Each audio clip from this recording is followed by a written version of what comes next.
제가 작가님의 화장실 프로젝트로 릴스를 만들어서 네, 100만 네. 조회수가 됐었는데 네, 네, 그리고 네. 누군가는 이걸 만져도 되나? 안 그쵸, 되나? 네. 근데 이제 시간이 지나면 이게 막 눈이 없어져 있고 코가 네. 이렇게 내려가 있고 하니까 그런 모든 과정들이 저한테 너무 재밌게 느껴지더라고요. 네, 네. 그래서 작가님의 작업은 비누를 선택하게 된 계기가 있으신지. 조각의 처음 경험은 사실은 초등학교 6학년 때 비누를 깎았던 경험. 사실 생각해보면 별것도 아닌데 온 국민이 그거를 다 했어요. 그 와중에 오래된 유물들이 이렇게 닳아진 것들을 보면서 굉장히 비누 같다라는 생각을 하게 된 거였어요. 작가님 안녕하세요. 안녕하세요. 네. 처음 보는 독자들을 위해서 자기소개 부탁드립니다. 네, 저는 조각가 신미경입니다. 강렬하고 간단하고 네. 좋습니다. 작업실이 진짜 크고 독특하고 사실 지금 어떤 향도 나고 하는데 이 작업실에서 작가님의 좀 루틴이 궁금해요. 네, 저는 뭐 한 9시쯤 출근해서 6시에 딱 거의 칼퇴근하는 그런 루틴으로 작업하고 있어요. 그래서 어떤 경우에는 작가들이 야간 작업도 하고 막 그러는데 저는 거의 그런 일은 없고요. 공무원 타입의 진짜요? 루틴이라고 할까요? 심지어 딱 작업복 입고 출근해요. 그래서 그대로 딱 퇴근하고. 이렇게 작업복 항상 이렇게 네, 입으시면서 색깔별로 있다고 들었습니다. 네네. 색깔별, 계절별로 다르게. 저도 작가님 점프스트에 맞춰서 좀 네. 입었어요. 사실 저는 작가님께 연락 드렸을 때 한국에 네. 안 계실 줄 알았어요. 네네. 또 런던에도 계시니까 좀 런던과 그리고 서울에서 작업할 때의 느낌이 좀 많이 다르지 않을까라는 생각도 들어서 좀 어떻게 다른지 궁금합니다. 지금은 동시에 다 이제 익숙한 곳이 되었지만 평균적으로 보면 새로운 작업들을 뭐 구상하거나 진행할 때는 런던에 많이 있게 되고요.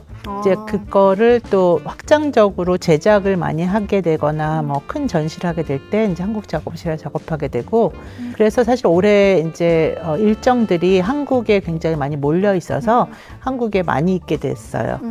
작가님의 지금 작업실만 보더라도 네, 네. 되게 뭔가 유물 같은 네. 느낌이 아마 가까이 가보면 이제 반전이 있을 텐데 네. 이런 좀 역사적인 유물, 예술품에 좀 관심을 가지게 된 계기가 있으실까요? 사실은 저는 되게 독특하게도 부모님이 골동품을 수집하셨어요. 인사동에 굉장히 골동품 가게들이 많고 그래서 초등학교 때 들어가기 전에 그런데 막 이렇게 정말 따라다니면서 이제 엿보는 그런 일들이 많았고요. 엄마가 이제 화가셨기 때문에 왜냐면 집안에 막 온 그 오래된 유물들이 많고 특히 목가구도 많았고 막 그래서 그 과거에 대해서 사실은 그 당시엔 굉장히 이렇게 많이 관찰하게 됐던 건 있었어요. 거기에서 되게 중요한 게 네. 재료이지 않을까 싶은데 네네. 정말 많은 재료가 있잖아요. 근데 작가님의 네네. 작업은 비누. 네, 그러니까 이제 비누를 선택하게 된 계기가 있으신지. 우리나라에서 그때 제가 가졌던 그러니까 조각의 처음 경험은 사실은 뭐 초등학교 6학년 때 비누를 깎았던 경험이에요. 사실 생각해보면 별것도 아닌데 그냥 세탁 비누 하나씩 집에서 갖고 오라고 그래서 그걸 이제 깎아 나가는 그런 거였는데 그런 거 했죠, 맞아요. 네, 그거를 온 국민이 그거를 다 했어요. 그 당시에 그렇게 했었던 기억이 있었고요. 사실 뭐 런던에 가서 이런저런 생각을 해보면서 가기 전에 있었던 모든 일들을 이렇게 반추해보는 일들이 있었고요. 그러는 와중에 이제 정말 그냥 학교 화장실에서 발견된 조그마한 비누 덩어리가 굉장히 핑크색 대리석처럼 보여지고 과거에는 이렇게 돌을 깎고 이런 것들이 이제 미술로서 이렇게 존재를 했는데 이미 뭔가를 깎는다라는 건 굉장히 고리타분한 행동이고 그러니까 현대 미술에서는 있을 수 없는 일이 되어 있었단 말이죠. 그래서 현대 미술 맥락 안에서 할 수 있는 일은 없나라고 생각을 하게 된 거였어요. 제가 조각을 공부하는 학생으로서 있었을 때는 그 당시까지만 해도 우리가 얼만큼 영구적인 재료를 가지고 작품을 만들 것인가, 그래서 그것이 얼마나 오랫동안 보존될 수 있을 것인가 하는 게 굉장히 중요한 포인트였는데 그 당시에 저의 생각은 형태나 이런 것으로 봤을 때는 그 과거의 그 고전적인 조각과 다르지 않지만 그것이 실제로는 변형될 수 있는 재료로 만들어지면 어떨까 그런 생각을 하게 된 거였어요. 그 와중에 뭐 대형 박물관 같은 데 가게 되고 그래서 오래된 유물들이 이렇게 달아진 것들을 보면서 굉장히 비누 같다라는 생각을 하게 된 거였어요. 역으로 예전의 조각상들을 보면서 그게 네네. 비누 같다고 생각하신 거군요. 네, 그렇죠. 그리고 서양 대리석으로 깎아진 특히 옷주름이나 그런 조각들을 보면서 굉장히 신기하다 생각했던 것들이 이들의 그 질감이나 밀도가 이러한 형태를 가능하게 했구나라는 생각을 하게 된 거였거든요. 근데 저의 그런 문화적 정체성이라든지 뭐 그런 것들을 열심히 찾아보려고 했을 때 그 돌이 비누로 보인다라는 것이 제가 거기서 자라나지 않았기 때문에 그들의 대리석이 비누로 보이는구나라고 생각을 하게 된 거였어요. 이 얘기가 저한테 너무 새롭고 재밌는 게 저는 네네. 작가님의 작업을 전시장에서 볼 때 네네. 비누임을 알고 들어가는데 와, 저 되게 돌 같다. 네, 이렇게 네, 생각하는데 작가님은 반대로 돌을 보면서 비누 같다라고 네, 생각하셨다는 그렇게 거? 생각했었고 그래서 이방인에 대한 이야기를 해야 되겠다라고 생각을 해서 서양의 고전 조각을 비누로 만들기 시작한 거였고요.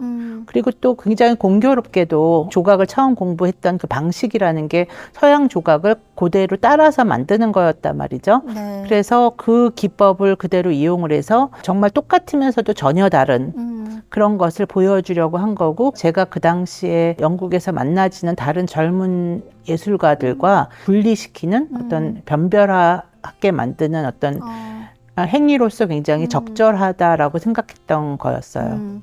제가 궁금했던 게 제가 네. 얼핏 찾아봤을 때 그러니까 네. 작가님께서 어떤 서구의 조각으로 또 하시잖아요. 그게 또 네, 네. 고대 예술 네. 조각상이기도 하고 네, 근데 네. 그거를 작가님께서 처음 유학 가셨을 때 여기서 좀 느껴지는 일종의 뭐 괴리나 아니면 네. 이런 정체성에 대한 좀 고민도 있으셨다고 들었던 것 같은데 좀 네. 그런 것과도 연관이 될까요? 사실 런던에 갔을 때 무엇을 어떻게 해야 될 것인가 하는 그런 정말 다른 별에 뚝 떨어진 것 같은 막막함? 그러면 나를 이야기해야 되는데 나를 알아야 이야기를 할 거잖아요. 그래서 이들과 매우 다른데 어떻게 다른지, 왜 다른지 하는 것을 설명하고 싶었어요. 입시 미술을 하면서 그렇게 막 석고상들을 그려대고 만들어대고 그걸 심지어 뭐 일정한 시간 동안에 마치 이렇게 무슨 올림픽을 하듯이 막 만들어냈어야 하는 그런 시간들에 대해서 그거를 다시 다 분석하기 시작한 거였어요. 그랬던 저희 과거와 미술사 책에서 봤던 어떤 그런 서양식 고전들과의 어떤 시차라든지 낙차에 대해서 다시 생각해 보게 된 거고요. 그게 한편은 제가 한국에서 굉장히 실시간으로 어떤 존재감이 있던 어떤 한 사람이었는데 런던 바닥에 딱 있었을 때 어떻게 설명할 수 없는 존재로서 있는 것과 굉장히 비슷하다는 생각이 들어가지고 이제 관심을 갖게 된 거였어요.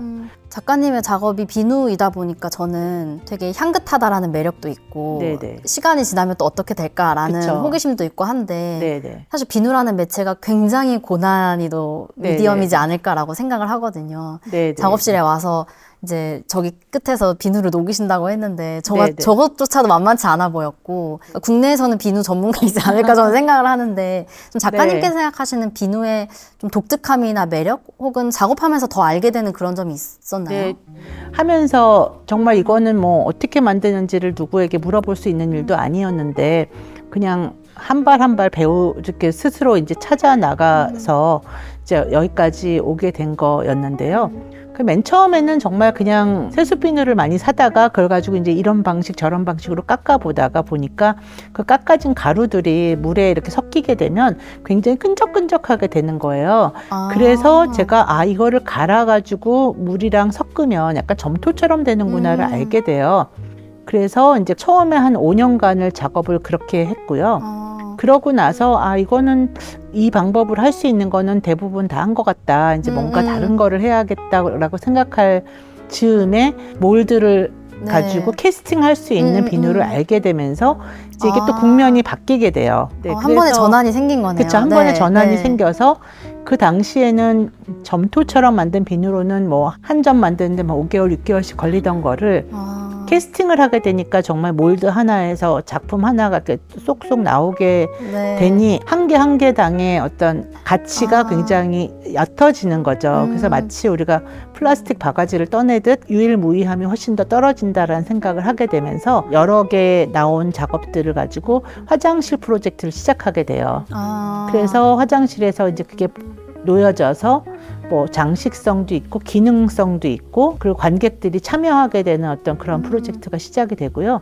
그러고 나서 그 프로젝트가 끝난 다음에 이제 그게 제 작업실로 들어오거나 전시장에 가면 더 이상은 기능성과 또 장식성 이런 걸 잃어버리게 되고 정말 순수 미술로서 존재하게 되는 그래서 그게 이제 한편은 그 유물이 하고 있는 기능을 우리가 다른 측면에서 해석해서 보여줄 수 있는 어떤 그런 작품이 되는 거죠. 작가님이 화장실 프로젝트를 언급하셨으니까 네네네. 이 말씀을 드리고 싶었던 게 제가 그 네네. 작가님의 화장실 프로젝트로 릴스를 만들어서 네네. 100만 조회수가 됐었는데 네네네. 되게 그때는 SNS 인스타가 발달하기 전이었는데도 그쵸. 네. 막 진짜 사람들이 댓글 달고 막 신기하다 난리가 나고 네. 미술관은 안 가도 그 화장실은 가고 막 그랬었어요. 네네네. 그땐 재밌게 찍었는데 돌이켜서 보니까 네. 아 이게 되게 화장실이라는 곳이 사실은 네, 되게 네, 그쵸. 가장 더러운 곳이잖아요. 네네네. 근데 그런 곳에 어떻게 보면 우리가 되게 신성하다고 생각하는 조각품이 있었을 때 네, 오는 네, 네. 약간의 그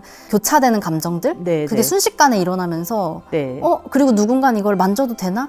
안 그쵸? 되나? 네네. 해볼까? 근데 이제 시간이 지나면 이게 막 눈이 없어져 있고 코가 네. 이렇게 내려가 있고 하니까 네, 네. 아 이거 그냥 해도 되는 거구나. 근데 네. 그런 모든 과정들이 저한테 너무 재밌게 느껴지더라고요. 네, 네. 그래서 작가님의 화장실 프로젝트가 어떻게 시작됐을까가 너무 궁금했었거든요. 네, 사실 그때 처음 떠낸 게 이제 불상이었어요. 그랬는데 그거를 뭐 이렇게 잘라가지고 화장실에 버려서 아 정말요? 네, 그래서 이렇게 부러뜨려가지고 변기에 버리는 일도 발생을 하고